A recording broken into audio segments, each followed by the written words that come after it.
So we sent you a picture with 3 women. Was anybody able to identify them all? Was anybody able to identify any?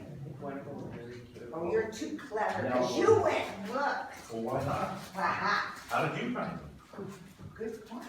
Good point. Well, you're all gonna know who these 3 women are. They are the 3 key women in a very important case that certainly changed the times. And so we shall begin.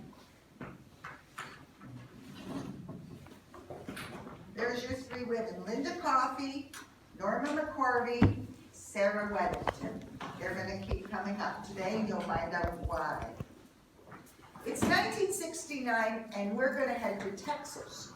What's been happening over the past few years? Well, in 1926, Winnie the Pooh was first published with its Winnipeg connection. 1929 brought us the first ever Academy Awards and the Great Depression. In the 1930s, Amelia Earhart flew solo across the Atlantic and 6 years later vanished into thin air. There we go. That's good. There we go. It's been a good year. No, it's good. I can't do well. I can't see. Prohibition ended in the United States. Bonnie and Clyde were killed by the police, and the War of the Worlds broadcast caused panic. In 1946, Dr. Spock's book on baby care had its first of 9 printings. It sold over 50 million copies and was translated into 39 different languages.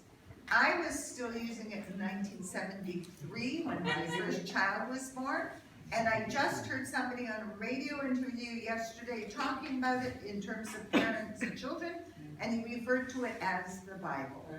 You bet. In 1955, Elvis gyrated on the Ed Sullivan Show, where the Beatles arrived 8 years later in 1964. Star Trek, with the other Spock, was first aired in 1966, and the Ultimate Folk Festival was held in Woodstock in 1969.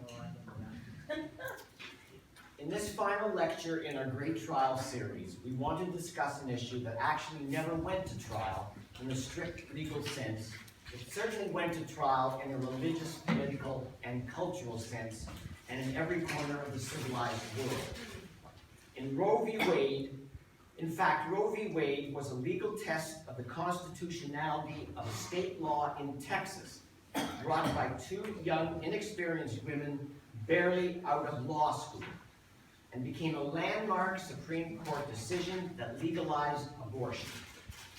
Why and how Linda Coffey and Sarah Weddington decided to bring this suit, and the controversial and divisive consequences that flowed from the court's decision, including the discriminatory nature of restricted abortion, the inequality that women suffer when they cannot control their own bodies, the right of the state to regulate its citizens, and finally the right of privacy.